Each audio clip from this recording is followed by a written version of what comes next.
নমস্কার বন্ধুরা, ডুয়াস রেসিপি চ্যানেলের আরেকটি নতুন ভিডিওতে আপনাদের সবাইকে স্বাগত।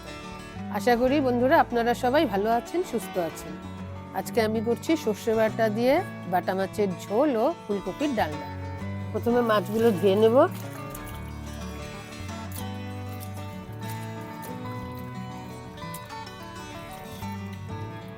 আমি এখন একটু কাঁচা লঙ্কা, সর্ষে আর হলুদটা দিয়ে দিলাম, দিয়ে বেটে নেব।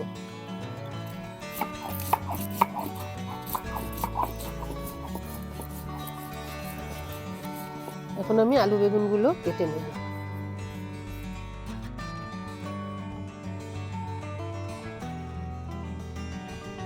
আমি এখন লবণ হলুদ দিয়ে মাছটা মেখে নেব।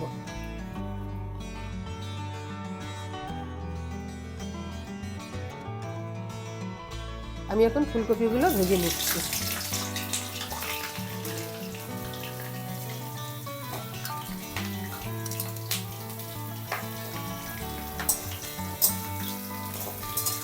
আমি এখন ফুলকপির ডালনার জন্য কাঁচা লঙ্কা, টমেটো, আদা, মগজদানাটা বেটে নেব।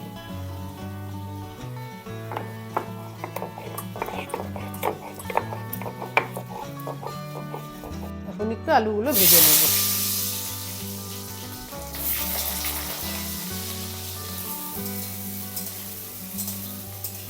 এখন আমি ফোড়নে দারচিনি, এলাচ, গোটা জিরে, গোটা তেজপাতা দিয়ে দিলাম। এখন আমি বাটা মশলাটি দিয়ে দিলাম। এরপর একে একে ধনিয়ার গুঁড়ো, হলুদ, কাশ্মীরি লঙ্কার গুঁড়ো, জিরের গুঁড়ো, নুন দিয়ে এখন আমি মশলাটিকে ভালো করে কষিয়ে নেব।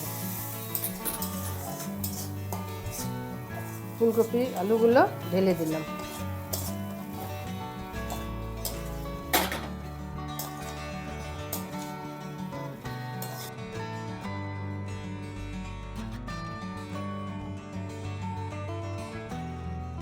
স্বাদের জন্য একটু চিনি দিয়ে দিলাম।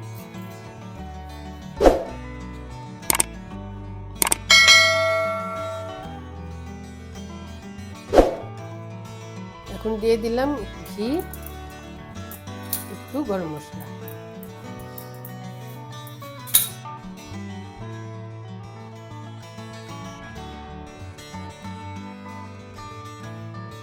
বন্ধুরা, আমাদের ফুলকপির ডালনাটা তৈরি হয়ে গেছে।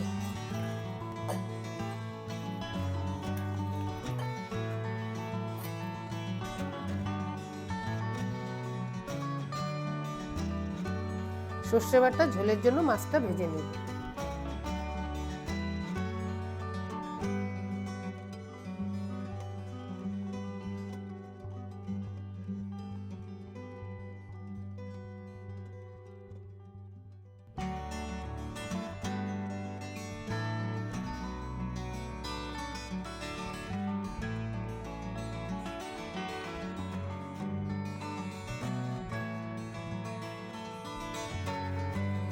মাছের ঝোলের জন্য বেগুনগুলো ভেজে নিচ্ছি।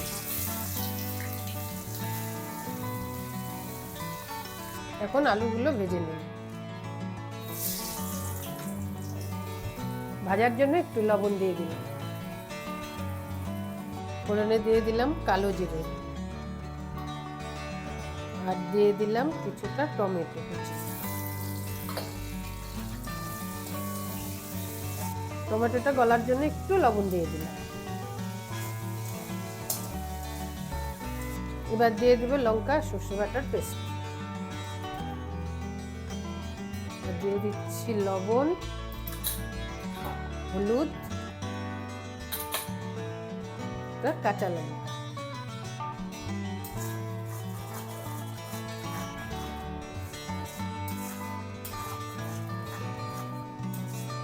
এখন আলু বেগুনগুলো দিয়ে দিলাম।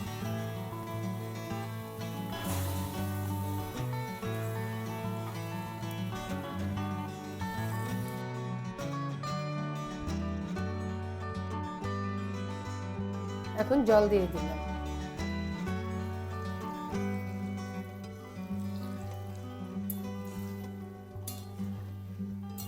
এখন একে একে মাছগুলো দিয়ে দিচ্ছি।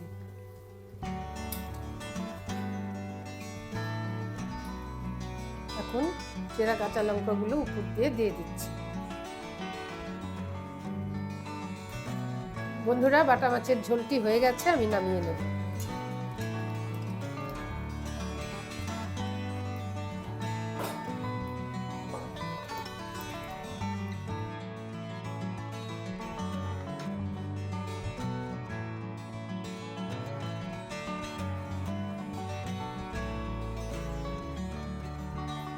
বন্ধুরা, দারুণ হয়েছে, আপনারাও এরকম বাড়িতে বানিয়ে খেয়ে দেখবেন।